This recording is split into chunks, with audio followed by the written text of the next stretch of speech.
जय Hind friends. I am Rishikesh and I welcome you all to my YouTube channel आज का Bharat. Imagine the world's biggest aircraft carrier 1 lakh tons suddenly moving from the Mediterranean to the Caribbean. What would you think? Accident, warning, or the beginning of the crisis that could change the whole region? Today we will see how the USS Gerald Ford arrived near Venezuela matters and why everyone should be watching closely.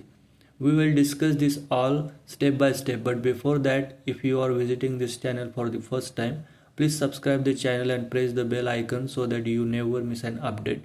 So moving back to the news, let's start with the most dramatic fact. The USS Gerald Ford, a 1 lakh ton aircraft carrier, was redirected from the Mediterranean to the Caribbean. That is a big deal. Carriers like this are not small. Fast tools you move around for short missions. They are designed for long-term power projections and come with a huge support needs. What is on board the Gerald Ford strike group? According to the reports, it includes 5,500 soldiers on the carrier strike group, 75 attack and surveillance aircraft, among them F-18 fighter jets, and 5 missile-guided naval destroyers. But that's not all. The broader US presence in the region is larger. About 10,000 US soldiers are already stationed in the Caribbean.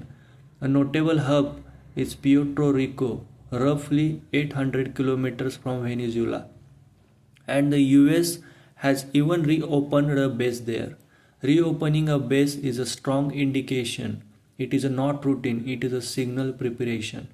Beyond the carrier, USA naval assets in an area include 9 warships, such as the amphibious assault ship San Antonio and destroyers like Jason, Dunham, and Stockdale. Air power is also present. B-52 strategic bombers, B-1B supersonic bombers, F-35 fighters, and MQ-9 Reaper drones.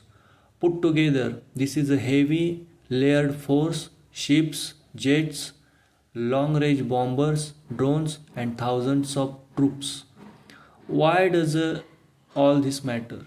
Because such a buildup can do two things at once. It gives the US the ability to launch attacks quickly, and it sends a very public message, a mix of deterrence and pressure. The question is pressure toward what? Before we jump to the motives, let's see how Venezuela is responding. Venezuela has not been passive, but if you ask me, Venezuela has feared. The government has conducted military drills and publicly vowed defend its sovereignty. The defense minister stressed that Venezuela prefers peace but will defend itself against any aggression. That message aims to show resolve at home and signal to foreign powers that an attack would have consequences. Why would the US focus so strongly on Venezuela? Officially, the US accuses Venezuela of being involved in drug trafficking and names President Nicolás Maduro as responsible. The US has placed a $50 million bounty on Maduro's head. That is a major escalation.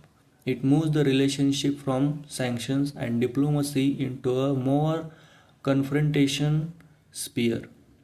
US forces have struck 19 Venezuelan ships which the US claims were involved in drug smuggling. Those strikes 6 people. That figures raises immediate questions. Were targets confirmed in courts? Was there transparent due process?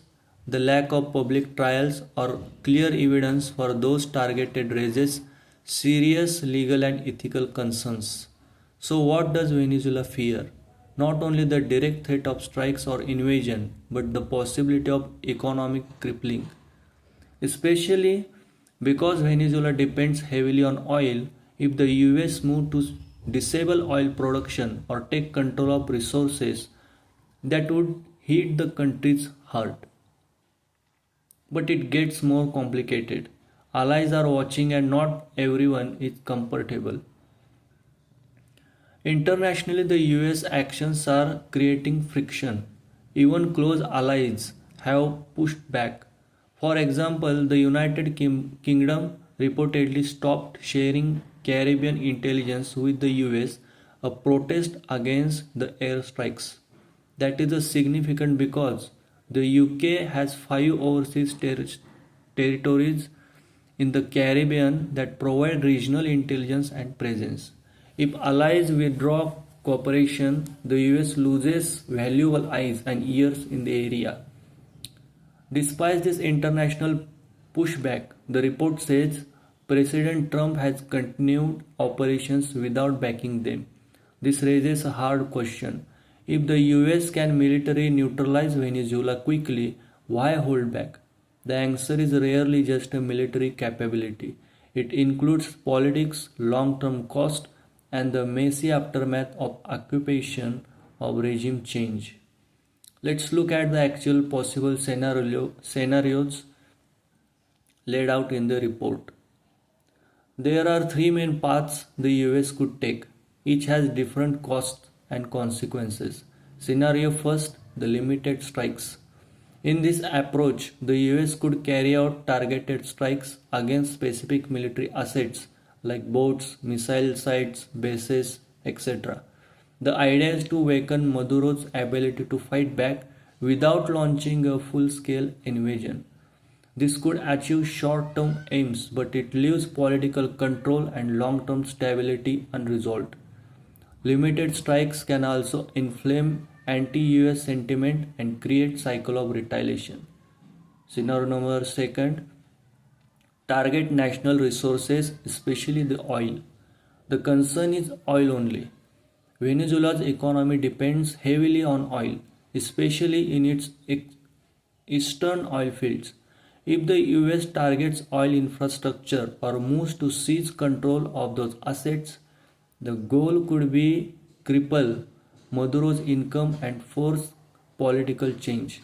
But attacking or occupying oil fields raises ethical or logistical problem, environmental damage, long-term economic collapse, and a difficult occupation where locals may resist. Also, who would manage and run all these oil fields afterward? That is a huge governance headache. Scenario number 3, diplomatic resolution. Surprisingly, Maduro has repeatedly tried to negotiate the offer future oil and gold contracts to American companies in exchange for better treatment or easing pressure. That suggests Maduro may be open to compromise if it can secure economic survival and political space. But will Washington will Washington accept a deal? That depends on political appetite and whether US leaders prefer compromise to decisive action. Right now, the reports say it is unclear what Trump wants most: fight drug trafficking, topple a socialist regime, or secure access to resources. To make sense these choices, there are two helpful frameworks. Let's simplify them. The first is a military strategic framework. I have broken it into the 5 steps. First, assessment of the threats. The US perceives Venezuela as a threat officially due to drug trafficking and informal ties to US rivals like Russia or China. Second, deployment of resources. Once a threat is assessed, you deeply deploy forces, as we have seen with the Gerald Ford, destroyers, bombers, and troops in the Puerto Rico. Third, engagement tactics. This is a tactical choice between limited strikes, sustained air campaigns, or ground operations. The US has used limited strikes so far. Point number 4, international relations and alliances. Allies' reactions matter. If partners object or withdraw cooperation, the strategy becomes harder to sustain. And point number 5, post conflict planning. This is often the hardest part. Who governs afterward? How do you stabilize a nation of nearly 30 million people? And the second model is a decision making model for the leaders. Point number first, identify objectives. What is the goal? Remove leader.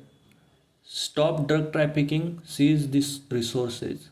Point number second, evaluate the options. Look at strife versus diplomacy, weighing benefits and risks. Point number three, consider the consequences. Think about the backlashes, legal issues, long term occupation costs. Point number four, implement and monitor, execute a plan and watch how it plays out. And point number five, adapt and respond.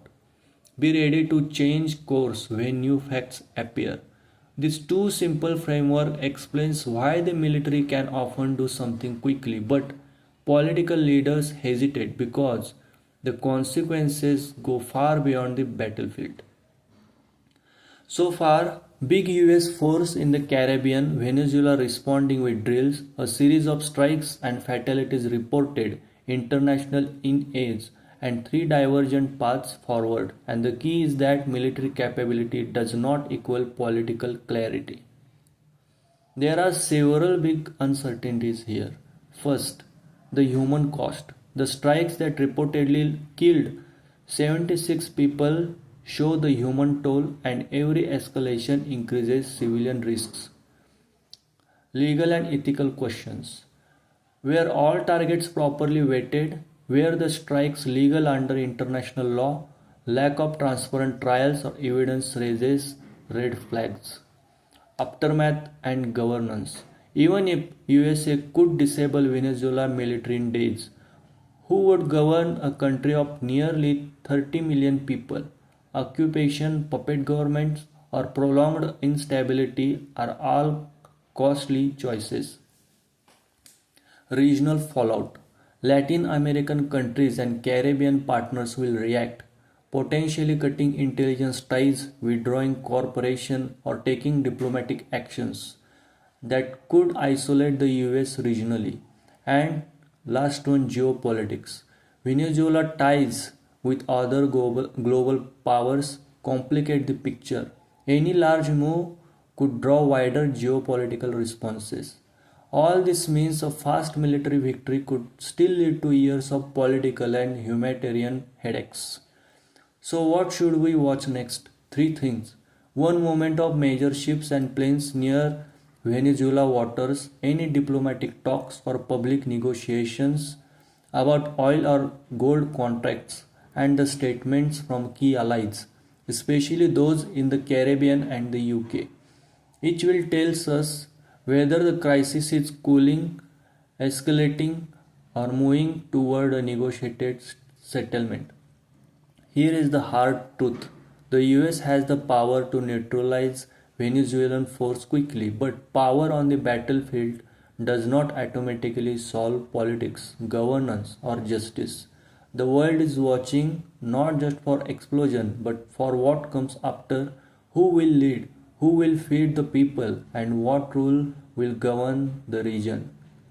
If you remember one thing, military might win battles, but it rarely solves the messy business of nations. The stakes here are high. Human lives, regional stability, and global politics all hung in the balance. If you found this video useful, hit the like and subscribe. Comment below which scenario do you think is most likely: limited strikes, resources target, or diplomacy? See you soon with another video. Jai Hind, Vande Matram, Bharat Mata ki Jai.